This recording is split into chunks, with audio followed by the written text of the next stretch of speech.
Linda Sarsour spends quite a bit of time trying to convince Americans that they would absolutely love Sharia. You'll know when you're living under Sharia law if suddenly all your loans and credit cards become interest-free. Sounds nice, doesn't it?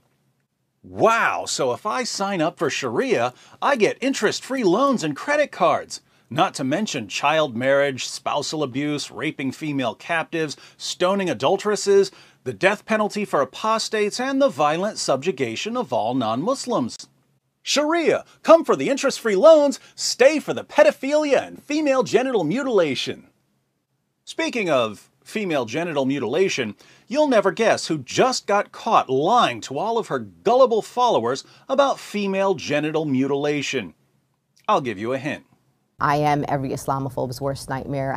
She's every Islamophobe's worst nightmare. Someone who constantly lies about Islam in order to deceive people who would never in a million years sit down and actually read an Orthodox Muslim source. Obviously, if you're trying to get Americans to warm up to Sharia, you have to keep them utterly ignorant of almost all of Sharia. Just keep telling them about the interest-free credit cards until they're being forced to convert with swords at their throats. Police recently arrested a gang of female genital mutilators in a Detroit suburb. The 3 suspects are all members of the Dawoodi Bohra sect of Shia Islam.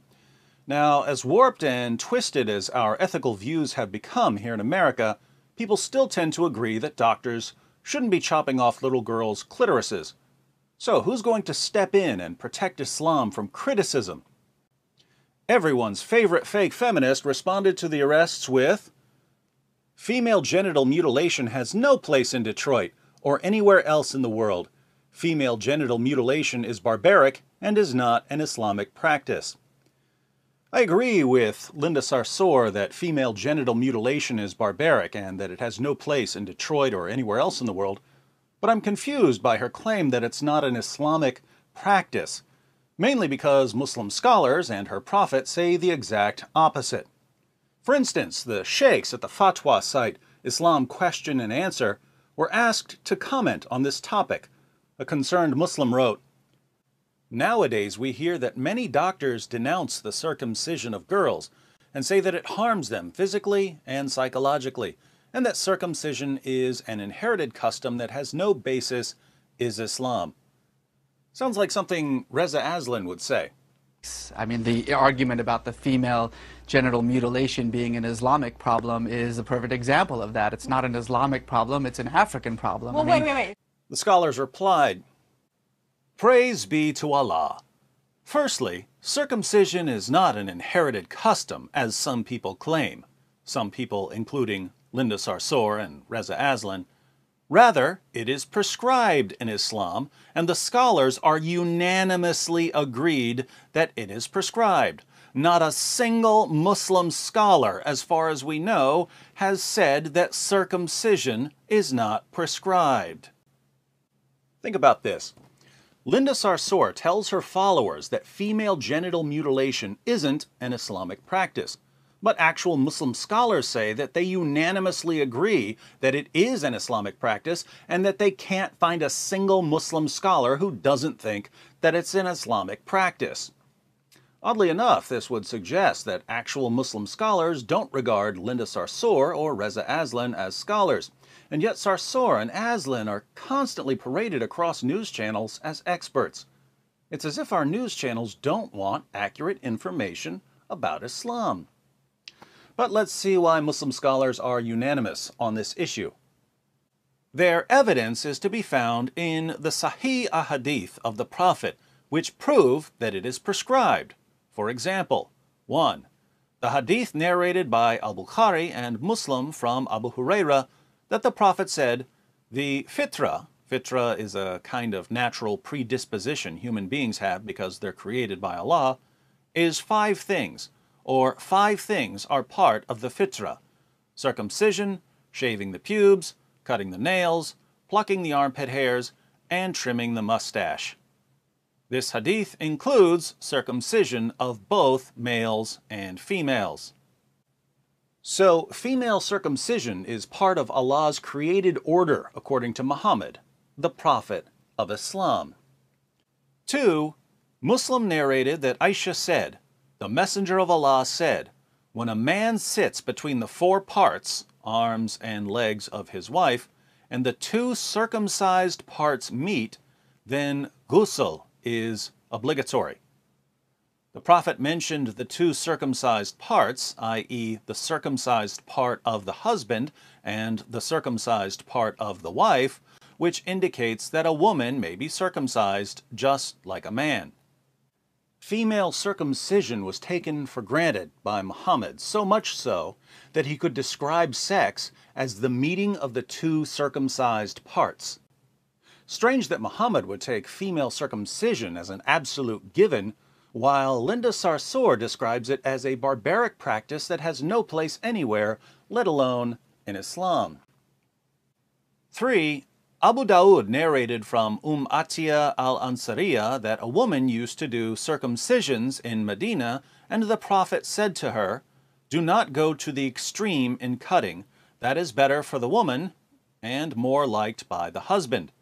But the scholars differed concerning this hadith. Some of them classed it as da'if, weak, and others classed it as sahih. It was classed as sahih by al-Albani in Sahih Abi Dawood. The fact that circumcision for women is prescribed in Islam is confirmed by the ahadith quoted above, not by this disputed hadith. But the scholars differed concerning the ruling, and there are 3 opinions. Now, lots of Muslims try to throw out this hadith from Sunan Abu Dawood. Worst thing they can do. The practice of female circumcision is established in the Sahih narrations, but the disputed hadith in Sunan Abu Dawood is where Muhammad says not to go to the extreme in cutting, i.e. don't cut out the entire clitoris, only cut off part of it. When you throw out this hadith, you don't have any restrictions, and female circumcision is whatever the doctor and the family want it to be. Muslim translators who are convinced that this hadith is authentic even distort texts about female circumcision to bring the texts into line with Muhammad's restriction. For instance, this is Reliance of the Traveler. It's a manual of Sharia. Odd that a manual of Sharia would be more than 1,000 pages long when Linda Sarsour can sum up Sharia in a single tweet. "I don't drink alcohol, don't eat pork, I follow Islamic way of living. That's all Sharia is." Let's look at the translator's version of what Reliance of the Traveler says about female circumcision. Circumcision is obligatory for both men and women. The O indicates that this is a comment from Sheikh Omar Barakat. For men, it consists of removing the prepuce from the penis, and for women, removing the prepuce, Arabic bazar, of the clitoris. Not the clitoris itself, as some mistakenly assert. The N indicates that this is a comment from the translator, an American Muslim. And the final addition is an A, meaning a comment from Sheikh Abdul Wakil Duribi. Hanbalis hold that circumcision of women is not obligatory, but sunnah, while Hanafis consider it a mere courtesy to the husband. Notice that the translator translates bazar as prepuce of the clitoris, the skin at the end of the clitoris. But that's not what bazar means. Bazar means clitoris. When Abu Bakr, Muhammad's closest companion and the first of the rightly guided caliphs, insulted a pagan by telling him in volume 8, page 76 of the History of At-Tabari, "Go suck the clitoris of Alat," a goddess the man believed in, the Arabic word for clitoris is bazar. So here's what Reliance of the Traveler, a manual of Sharia, actually says without the creative additions. Circumcision is obligatory for every male and female by cutting off the piece of skin on the glands of the penis of the male. But circumcision of the female is by cutting out the clitoris. This is called hufad. Reliance of the Traveler says that female circumcision is cutting out the clitoris, and that it's obligatory. The translator waters this down because he's trying to bring the ruling into line with what Muhammad said about not going to an extreme in cutting. If you call that a weak hadith, you're left with cutting out the clitoris. Is female circumcision starting to sound like it has something to do with Islam? Uh-huh. From an Islamic perspective, there are only two areas for disagreement. First, how much of the clitoris should be cut off. A scholar's answer to that question will depend on whether he believes that the circumcision hadith in Sunan Abu Dawud is strong or weak. And second, whether female circumcision is obligatory, a girl has to be circumcised, or it's just very highly recommended and you'll just be treated like a whore if you aren't circumcised.